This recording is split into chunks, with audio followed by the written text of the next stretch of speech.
Good afternoon, I'm Dennis Ward. Welcome to APTN National News. We start with some breaking news out of a high-profile murder trial in Winnipeg. Jeremy Skibicki is now admitting he killed 4 women believed to be Indigenous. He originally pleaded not guilty. T.R. Wheatley joins us now with an update on this big development. A surprise move in the courtroom for the Jeremy Skibicki trial. Both the defense and the Crown have now agreed to make this a judge-alone trial. The defense team told the judge that Skibicki is now admitting to killing all 4 women, Rebecca Contois, Morgan Harris, Mercedes Myron, and the yet-to-be-identified woman now being called Buffalo Woman. However, the defense team plans to move forward with not criminally responsible by way of mental disorder. The Crown now has to prove intent of the killings and mental capacity. One thing that really stood out, the Crown said that all 4 killings are similar. There was a lot of family and supports in the courtroom today. I'll have reaction from those family tonight on APTN National News. Thanks, TR. We'll have more on this story tonight on the APTN National News at 6 p.m. Eastern, and you can find more over on our website, aptnnews.ca. Yesterday was Red Dress Day, and if you were at the Forks in Winnipeg last night, you may have witnessed what some people are calling the largest turnout for the annual MMIW G2S Walk for Justice.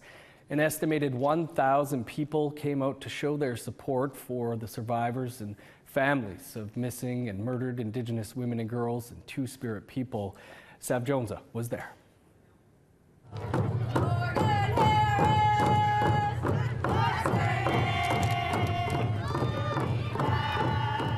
As singers called out the names of missing and murdered Indigenous people, supporters danced in a circle while holding hands with strangers. But though the crowd of roughly 1,000 people might not all know each other, many share a similar story of a loved one gone too soon with no answers. Lindsay Chartier says it's a blessing to be around community, even if the circumstances are sad. Yes, every year it keeps growing, and us as Indigenous people need to unite and be kind towards each other and have more love and compassion, and it's so beautiful. Why wouldn't you want to be here? Winnipeg's 4th annual MMIW G2S Walk for Justice is taking place during what some may call a pivotal moment for the MMIW G2S movement. Just days prior, the governments of Canada and Manitoba announced a partnership to create what they call a Red Dress Alert. The pilot project will notify Manitobans when an Indigenous woman, girl, or Two-Spirit person goes missing. It's good news to filmmaker and MMIW survivor Jody Lee Pacey. Finally. I think finally it's about time. Pacey says there's still more to be done for those living with trauma. There should be more supports for survivors too. Yeah. What do you think of when you say that? Therapy groups, support groups, specifically. Last week began the trial of an alleged serial killer who is charged in the deaths of 4 Indigenous women. Mercedes Myron is one of the few whose remains are believed to lay in a landfill just north of Winnipeg. Myron's sister Jordan co-organized the event. This next month is going to be extremely hard for me and my family as well as the other families. So to have all the support is just amazing, and I love that how many people come out time and time again to support us. It's very great. Chartier says the event is a great place for the community to share their voices of sorrow and hope for justice. There's a lot of people that don't get justice. They don't find their missing ones. And I hope they're able to get through it with coming to things like this. Sav Jonza, APTN National News, Winnipeg. At Winnipeg's Red Dress Walk, also known as the MMIW G2S Plus Walk for Justice, co-organizer Jordan Myron spoke with APTN's Sav Jonza about the importance of the event. It's a day that's personal to Jordan. She's the sister of Mercedes Myron, one of the women Jeremy Skibicki has just admitted to killing. This interview was recorded yesterday before news of Skibicki's admission broke. I'm here with Jordan Myron, one of the co-organizers for Winnipeg's 4th MMIWG2S Walk for Justice. She is the sister of Mercedes Myron, one of the women believed to lay in the Prairie Green landfill. Thank you so much for being with me here today, Jordan. I was wondering if you could tell me why this walk is so important to families of MMIWG2S. Well, it's important that people keep showing up and, getting together. It's going to take the whole community to help the crisis of MMIW, and we all need to continue to speak about it and use our voices. So it's very, very important that we all show up to these things. Absolutely. And, the federal and Manitoba governments just announced a red dress alert to help notify people when Indigenous people go missing. What are your thoughts on how that might help? I think that's really big. For it to be known when someone is missing is a really big thing. So then we're all aware of what's going on. It's very big, very huge, and it warms my heart that there's steps being taken to help the crisis. Yeah, absolutely. And the alleged murderer of your sister and 3 other women is currently facing trial. How does it feel to be around all this support today? The support feels amazing. This next month is going to be extremely hard for me and my family, as well as the other families. So to have all the support is just amazing, and I love that how many people come out time and time again to support us. It's very great. Yes. And do you have any suggestions for how people can support the families and survivors of MMIWG2S throughout the year? Just continue showing up like this. Like I said, it needs to be talked about. Use your voices wherever you are. Talk about all the wrong that's happening. Talk about the crisis of MMIW. People need to start using their voices more. Yeah. Beautiful. Well, thank you so much for chatting with us today, Jordan. I really appreciate it. Thank you. Have a great day. Back to you in studio. Thanks, Av. Of course, there were walks right across the country yesterday, and hundreds of people took part in a walk through Regina in support of Red Dress Day. May 5th is the official Red Dress Day, and it closes out Missing Persons Week in Saskatchewan. The day is meant to honor the memory of missing and murdered women, girls, and Two-Spirit people across the country.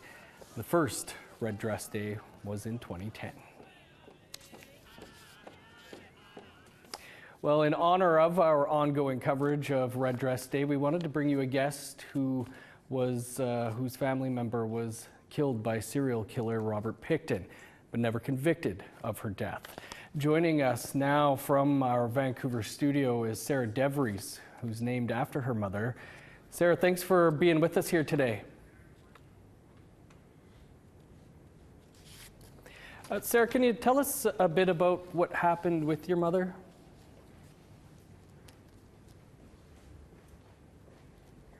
Hi, yeah. Okay. Yes, I can.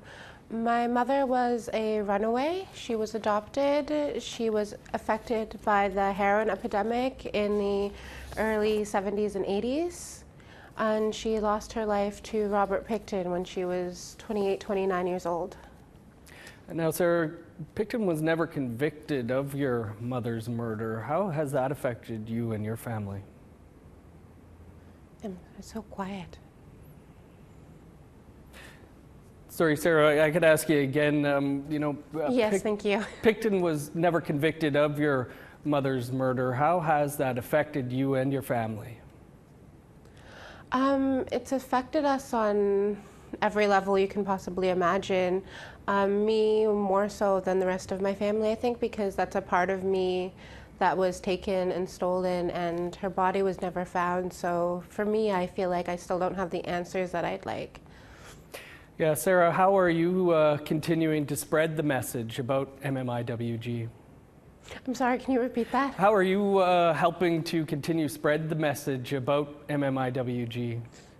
Yes, so I do work with Butterflies in Spirit. We just had an event yesterday for May 5th in Seashelt. We raise awareness to the missing, murdered Indigenous women and support the family and children and honor our loved ones. Sarah, we'll leave it there. Apologies for the audio issue, but thanks so much for taking some time for us.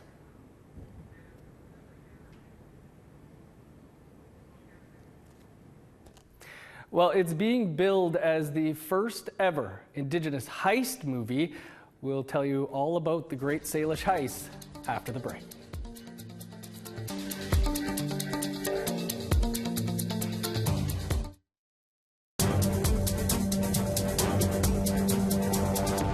Welcome back to APTN National News. A film that involves theft, ancient artifacts, and comedy is making its way to big screens across Canada. APTN's Tina House has that story.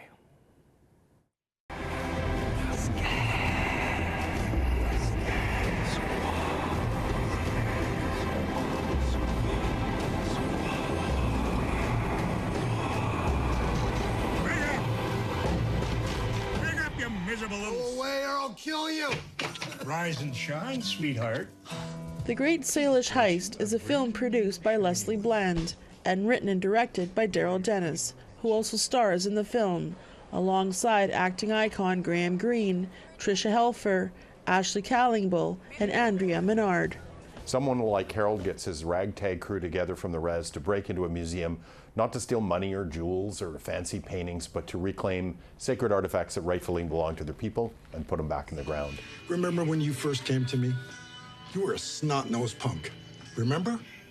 Yeah, but we repatriated more artifacts than anyone before us. I've always been proud to be your mentor. But look around you. What you did with that mask has consequences. The film was inspired by the work of Harold Joe, who's also a producer on the film. I do a lot of repatriation with our ancestral people on the island, and I've been doing that work for, well, almost 40 years, I guess. And it's an honorable position. It was handed down through the old people as I was a grave digger back when I was a young boy. You left the bag at the museum. Daryl Dennis, who's currently in Los Angeles, says this film was a lot of fun to make, and he's excited to watch the film light up the silver screen.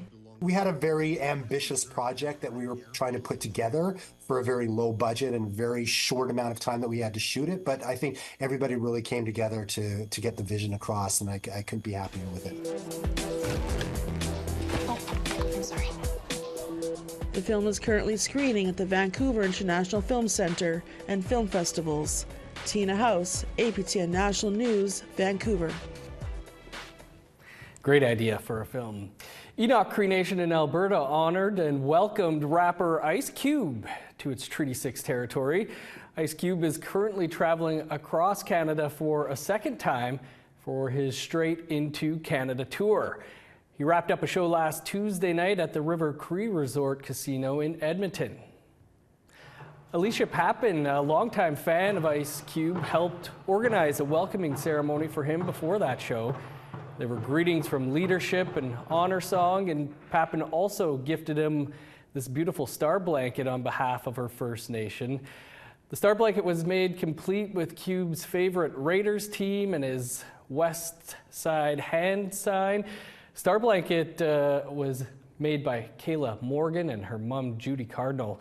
Pappin says she grew up listening to Ice Cube's music with her late father and late brother, and organizing the ceremony was part of her healing journey. I could feel my dad and my brother there when I was jamming to the songs, because my dad wouldn't just play it one time. He would over and over and over replay it till it was embedded in our brain. So when those songs came on, I just felt really extra emotional and connected to my dad. It was so nice. He went out of his way and mentioned that he wanted to come back to Enoch because he likes the people here. So we honored him with those gifts and the honor song. Pretty awesome stuff there. Something else that's pretty cool and coming to APTN is the series Warrior Up. We'll tell you about the show and speak with one of the participants after the break.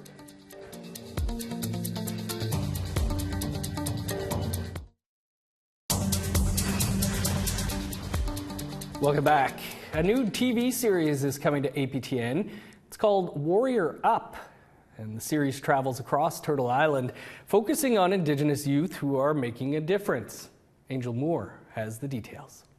Sophia Sedaris is 22 years old and is from the Metapanagioc First Nation in New Brunswick. She's been a land defender and water protector since she was 13 years old. So I usually feel like it's not an option to really sit on the sidelines or to be quiet about those issues. I think it's really important for Indigenous youth and that seventh generation prophecy to speak about issues that we're going to be driving forward. Sedaris is featured in Warrior Up, a 13-episode documentary series about what it means to be a modern-day warrior. She says it was a great experience. And I think Indigenous youth in particular fit in a mold, and sometimes that can be seen as tokenism a lot of the time, but something really unique about Warrior Up is to show the many dimensions of Indigenous youth and all that they're capable of, and that's really special. David Finch is co-producer and director of Warrior Up. He says the series is uplifting and features youth making positive change. We're tired of telling sad stories. We're tired of talking about things that haven't worked. We would really like to focus, at least with this series, on something that is, that's going right in the world, and we feel that these young people are doing that. Finch says Sedaris is an inspiration as one of the youngest students to graduate with a law degree from Dalhousie University. She is active in her community and is a traditional powwow dancer. Sedaris spends time on the land and shares teachings of her elders. She says protecting the land and water is part of Mi'kmaq culture. A warrior or a protector and a defender is really a role that has been entrenched in many different nations, and Mi'kmaq Nation in particular is a very strong warrior culture and a warrior nation that has that power to be tapped into. Finch has been a filmmaker since 1993. His production company, Picture This, is based in Montreal. He hopes Warrior Up inspires youth to make change in their communities. I'm hoping that people out there could say, hey, I do a lot of things too, and maybe some of my things are interesting, or I never recognized that anything that I did actually meant anything. And I think that's the validation of that is super intensely powerful and helpful. Not afraid to stand up for her beliefs, Sedaris says youth have the power to make change with traditional knowledge and culture. And I think there's a lot of unrealized potential within people, and it just needs that curating and that depth perception and the teachings around being a warrior and what that means. Warrior Up premieres on APTN on Saturday, May 11th, with new episodes airing each week on Saturday mornings. Angel Moore, APTN National News, also known as Halifax. Great looking show. For more on Warrior Up, we're joined here by Traychelle Bunn, one of the other youths featured on the show. She's from Birdtail Sioux Nation in Manitoba and organizes what is believed to be Canada's first reconciliation run to honor residential school survivors.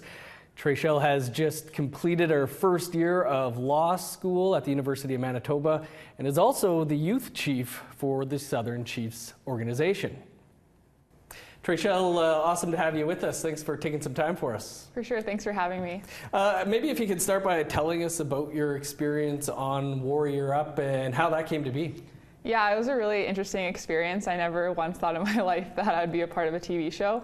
I think it was an interesting experience not only for myself but my community as well. So there were definitely some funny moments shooting my episode on Warrior Up.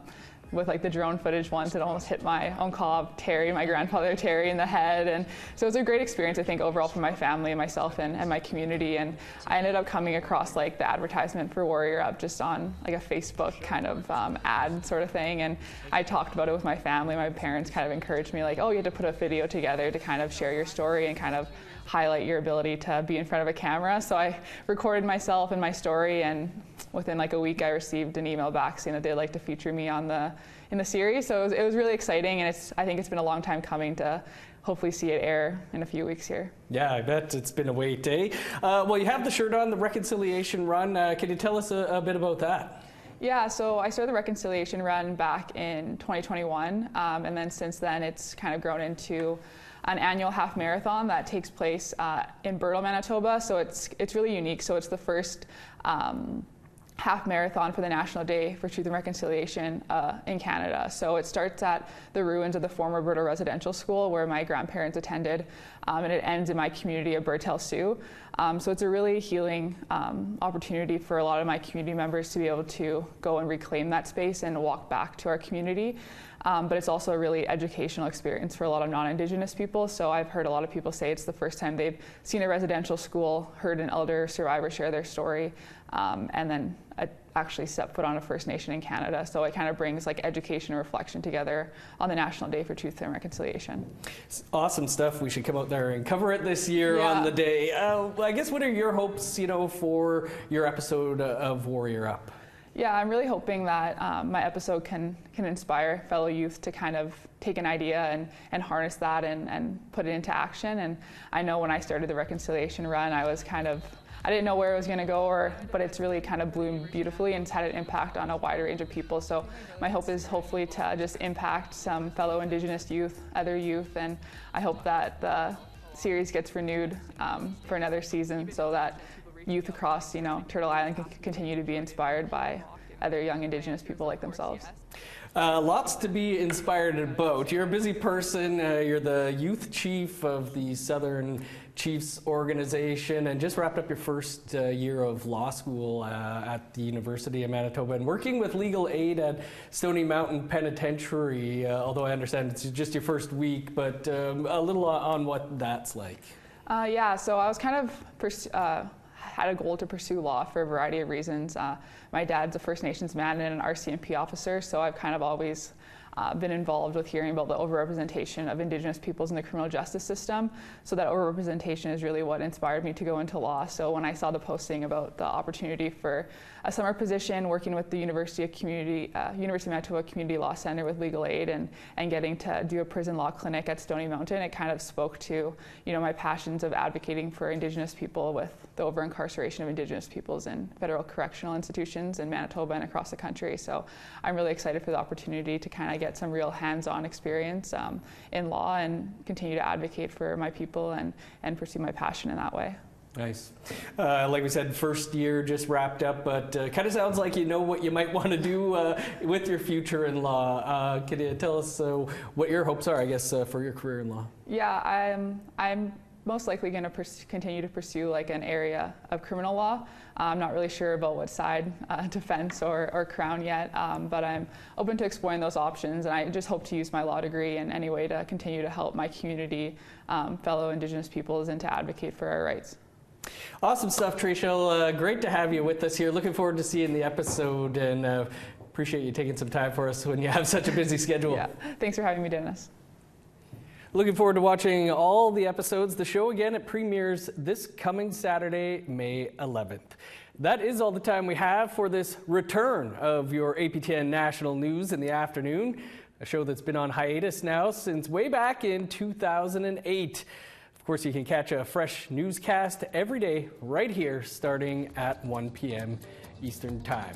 And of course, we'll be back tonight and every night with your APTN National News at 6 p.m. Eastern Time. We'll have much more for you tonight on the development out of the Skibiki trial and Red Dress Day and much more. I'm Dennis Ward. Marcy Miigwech, thanks for being with us. We'll see you back here in a couple hours. Have a great afternoon.